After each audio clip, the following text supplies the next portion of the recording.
Community radio ബെൻസിഗറിൽ ഇപ്പോൾ കഥാസാഗരം തയ്യാറാക്കി അവതരിപ്പിക്കുന്നത് ബോണി ജെ ബേസിൽ.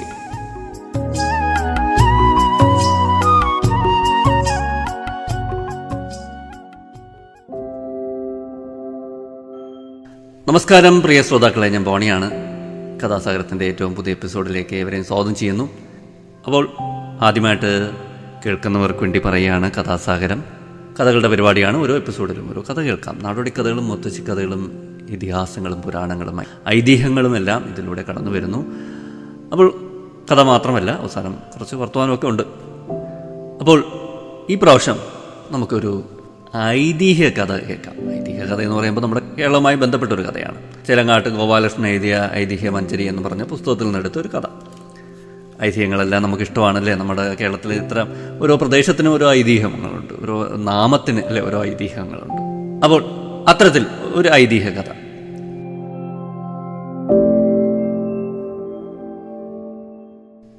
ചമ്പക്കുളം വള്ളംകളി, അതിനെക്കുറിച്ചുള്ള ഒരു ഐതിഹ്യമാണ് നമ്മൾ പരിശോധിക്കുന്നത്. അപ്പോൾ കേട്ടാലോ.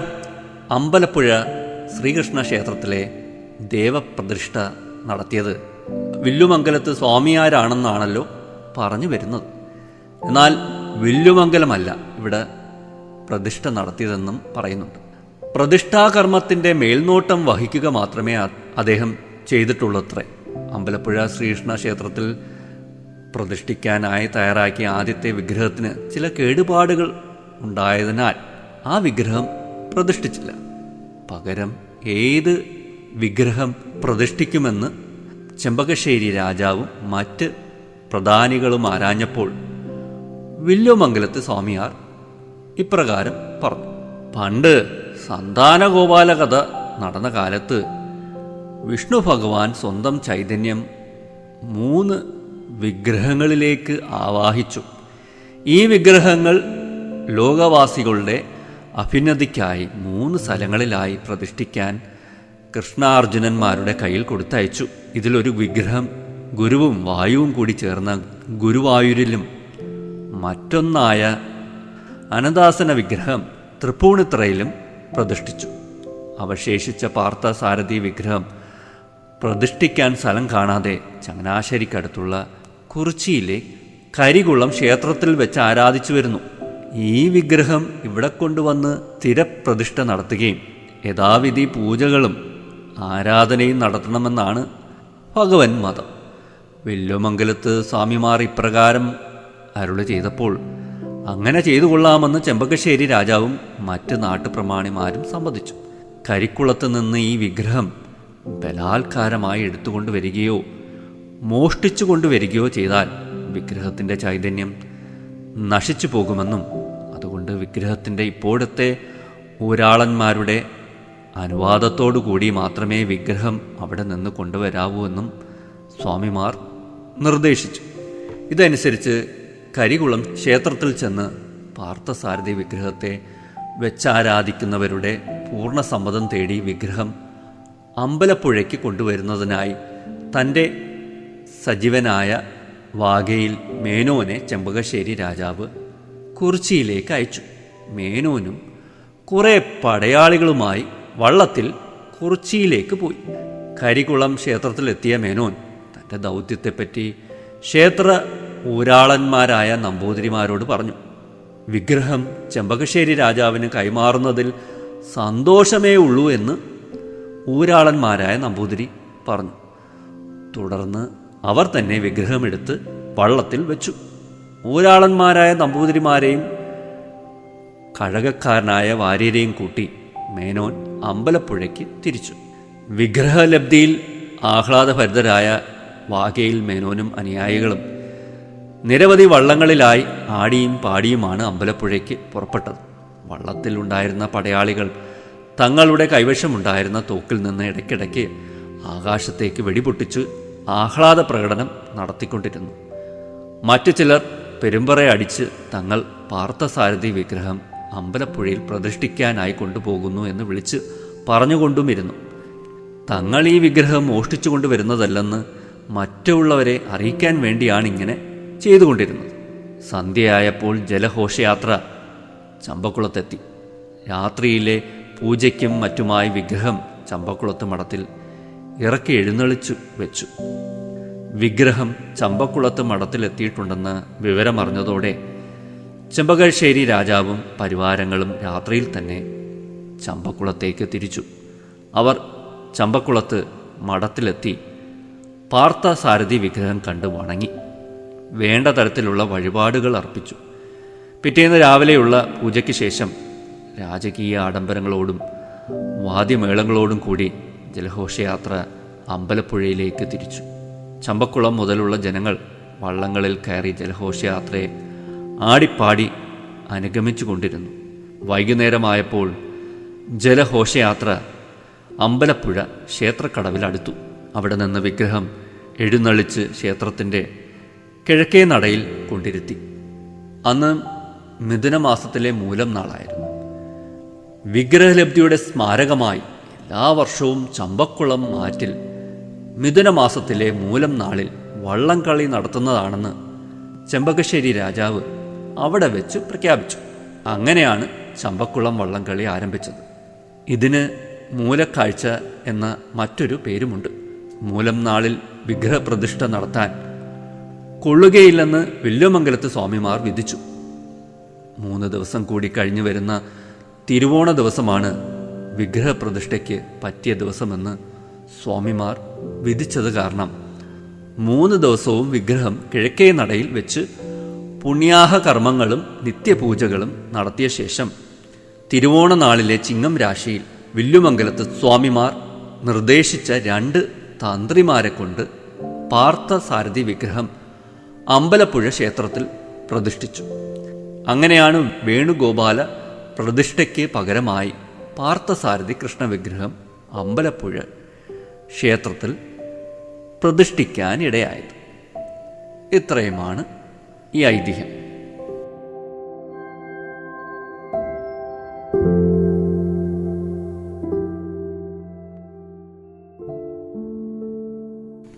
അപ്പോൾ ചമ്പക്കുളം വള്ളംകളി എങ്ങനെ ഉണ്ടായെന്ന് മനസ്സിലായല്ലോ.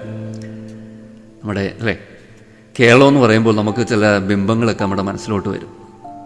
അത് ഈ വള്ളംകളി ഒന്നാണ് അല്ലേ. വിദേശ ടൂറിസ്റ്റുകളെയൊക്കെ ആകർഷിക്കാൻ നമ്മൾ പണ്ട് മുതൽക്കേ ഈ വള്ളംകളി നമ്മൾ വലിയ രീതിയിൽ പ്രചരിപ്പിച്ചു. വിദേശികളെയും അല്ലെ ടൂറിസ്റ്റുകളെയൊക്കെ ആകർഷിക്കുന്ന ഒരു പ്രധാന ഘടകമാണ് ഈ വള്ളംകളി. ലോകമെമ്പാടും പ്രസിദ്ധമാണ്, വളരെ രസകരവുമാണ്, വളരെ ആവേശം ജനിപ്പിക്കുന്നതാണ് അല്ലേ.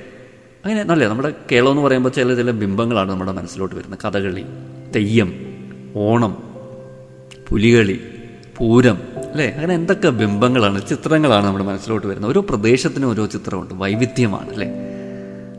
അങ്ങനെ ഉത്സവങ്ങളായാലും എല്ലാം, തേരുകളുടെ അല്ലേ ഉത്സവം അല്ലേ, തേര് കൊണ്ടുള്ള ഉത്സവം, തേരുകൾക്ക് പ്രസിദ്ധമായ ഉത്സവങ്ങൾ, ഇങ്ങനെ എന്തൊക്കെ വ്യത്യസ്തമാണ് അല്ലേ. ഓരോ പ്രദേശത്തിനും ഓരോ കഥയുണ്ടാവും. ചിലപ്പോൾ ഒരു പ്രദേശത്തിൻ്റെ നാമത്തിന് പിന്നിൽ ഒരു കഥയുണ്ടാവും. ഗോഡ്സ് ഓൺ കൺട്രി എന്ന് പറയുന്നത് അല്ലേ ഒരു പരസ്യ കമ്പനിയിലെ ഒരു കോപ്പിറൈറ്റർ അല്ലേ, അദ്ദേഹത്തിൻ്റെ മനസ്സിൽ ഉദിച്ച ഒരു ടാഗ് ലൈനാണ്. പലരും തർക്കിക്കാറുണ്ട്, അങ്ങനെയാണെങ്കിൽ ദൈവത്തിൻ്റെ സ്വന്തം നാട് വേറെ എത്രയോ ഉണ്ട്, ഇതിലും നല്ല മനോഹരമായ എത്രയോ നാടുകളുണ്ട്, സ്വിറ്റ്സർലൻഡ് അല്ലെങ്കിൽ എത്രയോ രാജ്യങ്ങൾ അല്ലേ, വളരെ ഇതിനെക്കാട്ടി മനോഹരമാണോ എന്നൊക്കെ വാദിക്കുന്ന പലരും ഉണ്ട്. എന്നാൽ നമ്മൾ ഒരു ടാഗ് ലൈൻ കൊടുക്കുകയാണ് അല്ലേ, ദൈവത്തിൻ്റെ സ്വന്തം നാട് എന്നൊക്കെ പറഞ്ഞ്. അപ്പോൾ നമ്മുടെ ഒരു പ്രസിദ്ധമായ അല്ലേ സിനിമയുടെ ഒരു സംഭാഷണത്തിലും അതുണ്ട് അല്ലേ, ലൂസിഫർ എന്ന് പറയുന്ന സിനിമയിലും അത് അങ്ങനെ പറയുന്നുണ്ട്. അപ്പോൾ അങ്ങനെയാണ്. ഇതൊക്കെ ഇല്ലെങ്കിൽ അല്ലേ നമ്മളൊന്ന് ആലോചിച്ച് നോക്കി, നമ്മുടെ കേരളത്തിലെ അല്ലേ ഇഷ്ടപ്പെടുന്ന ഘടകങ്ങളിലൊന്നാണ് ഇങ്ങനെയുള്ള കാര്യങ്ങളൊക്കെ എന്ന് പറയുന്നത്. ഇപ്പോൾ കേരളം മനസ്സിലോട്ട് വരുമ്പോൾ അല്ലെങ്കിൽ ഒരു വിദേശത്തുള്ള മലയാളിക്കും അല്ലെ പെട്ടെന്ന് നാടിനെക്കുറിച്ചൊക്കെ ഓർക്കുമ്പോൾ ഇത്തരം ബിംബങ്ങളായിരിക്കും മനസ്സിലോട്ട് കടന്നു വരുന്നത്. ഗൃഹാതുരത്വം എന്നൊക്കെ പറയുന്ന അല്ലേ ഒരു ഓർമ്മ, അല്ലെങ്കിൽ നൊസ്റ്റാൾജിയ എന്നൊക്കെ പറയുന്ന ആ ഒരു കാര്യം, നൊസ്റ്റാൾജിയ ഉണർത്തുന്ന ചിത്രങ്ങൾ എന്നൊക്കെ പറയുന്നത് അല്ലേ, ഇതൊക്കെ ആയിരിക്കും ഈ ഉത്സവങ്ങളും ഈ പറഞ്ഞ ഇത്തരം ആചാരങ്ങളും അങ്ങനെയൊക്കെ എത്രയെത്ര കാര്യങ്ങൾ അല്ലേ. അതാണ് കേരളം അല്ലേ. ആകെത്തുകയായിട്ട് നമ്മൾ നോക്കുമ്പോൾ അതാണ് കേരളം. ഈ വൈവിധ്യം, എല്ലാവരും ഒരുമിച്ച് ജീവിക്കുന്നു അല്ലേ, സ്നേഹത്തോടെ ജീവിക്കുന്ന വലിയ മതമൈത്രി അല്ലെ, അങ്ങനെ ഒട്ടേറെ കാര്യങ്ങളുണ്ട്. നമുക്കൊരു പ്രത്യേക സംസ്കാരമുണ്ട്, അതിലൊക്കെ നമ്മൾ അഭിമാനിക്കുകയും ചെയ്യുന്നുണ്ട് കേരളീയർക്ക്. അതിഥികൾക്ക് വലിയ പ്രാധാന്യം കൊടുക്കുന്ന നാടാണ് നമ്മളല്ലേ. എത്രയോ വിദേശ രാജ്യങ്ങളിൽ നിന്നുള്ള കച്ചവടക്കാരാണ് എത്രയോ പ്രാചീന കാലം തൊട്ട് ഇവിടെ വന്നിരിക്കുന്നത്.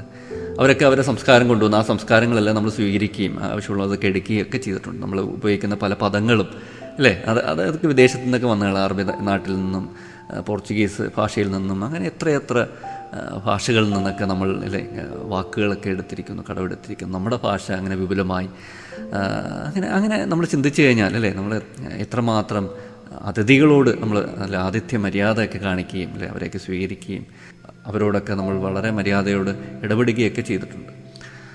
അപ്പോൾ നമ്മൾ തീരപ്രദേശവും കൂടിയാണ്, കടലിൻ്റെ വക്കിൽ കിടക്കുന്ന ഒരു തീരമാണ് നമ്മുടേത്. അപ്പോൾ അതുകൊണ്ട് തന്നെ ഒത്തിരി അല്ലേ കടൽ മാർഗം ഒത്തിരി സഞ്ചാരികൾ ഇവിടെ എത്തുകയും ഒക്കെ ചെയ്തു. എത്രയൊത്തിരി രാജ്യങ്ങളിൽ നിന്ന് ഡച്ചുകാരും പോർച്ചുഗീസുകാരും ഇംഗ്ലീഷുകാരും അറബികളും ഗ്രീക്കിൽ നിന്ന് റോമാക്കാരും അങ്ങനെ അല്ലേ ചൈനയിൽ നിന്നും ഒക്കെ അങ്ങനെയൊക്കെ എത്രയോ രാജ്യങ്ങളിൽ നിന്ന് അതിൻ്റെയൊക്കെ സാംസ്കാരികമായിട്ടുള്ള ചില കൊടുക്കൽ വാങ്ങലുകൾ ഒക്കെ നടത്തിയിട്ടുണ്ട്. നമ്മുടെ സംസ്കാരവും അവരെ ആകർഷിച്ചിട്ടുണ്ട് അല്ലെ. നമ്മൾ അവരിൽ നിന്ന് സ്വീകരിച്ച കണക്കിന് അവരും നമ്മളിൽ നിന്ന് കുറേ കാര്യങ്ങളൊക്കെ കൊണ്ടുപോയിട്ടുണ്ട്. നമ്മുടെ കുരുമുളകും അല്ലെങ്കിൽ സുഗന്ധ വ്യഞ്ജനങ്ങളും ഒക്കെ കൊണ്ടുപോകുന്ന കണക്ക് തന്നെ സംസ്കാരത്തിൻ്റെ ഭാഗമായിട്ടുള്ള പല കാര്യങ്ങളും അവർ കൊണ്ടുപോയിട്ടുണ്ടാകും.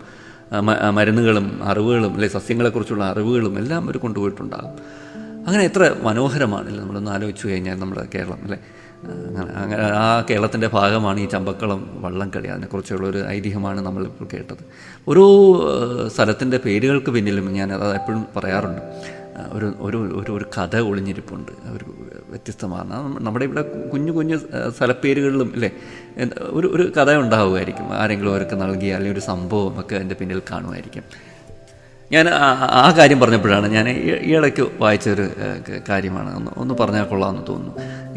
ഈ ഒരു വസ്തുത പറഞ്ഞപ്പോൾ ഗോളിയർ അല്ലേ, എനിക്കൊന്ന് 6-ാം തമ്പുരാനിലൊക്കെ നമ്മളിങ്ങനെ കേൾക്കുന്ന ഒരു വാക്കാണ് ഈ ഗോളിയർ. ആ പാട്ടിന് പ്രസിദ്ധമായ നമുക്കിഷ്ടപ്പെട്ട ആ പാട്ടിന് മുമ്പ് തുടക്കത്തിൽ അല്ലേ മോഹൻലാൽ പറയുന്ന ഒരു ഡയലോഗിൽ ഈ ഗോളിയർ എന്ന് പറഞ്ഞ വാക്ക് അല്ലേ ആ സ്ഥലപ്പേര് ഇങ്ങനെ നിറഞ്ഞു നിൽക്കാറുണ്ട്. സംഗീതം പഠിക്കുന്ന പോയ കാര്യവും പീകോക്ക് എന്നൊക്കെ പറഞ്ഞ് നമ്മൾ പറയുന്ന അല്ലേ സംഭാഷണ ശകലമുണ്ട്. അത് വളരെ എല്ലാവരും ആകർഷിച്ച ഒരു സംഭാഷണമാണ്, വളരെ മനോഹരമായ ഒരു സംഭാഷണമാണ്. അതിൽ ഗോളിയർ എന്ന് പറഞ്ഞൊരു പേരുണ്ട്. അതിൻ്റെ പിന്നിലൊരു കഥയുണ്ട്.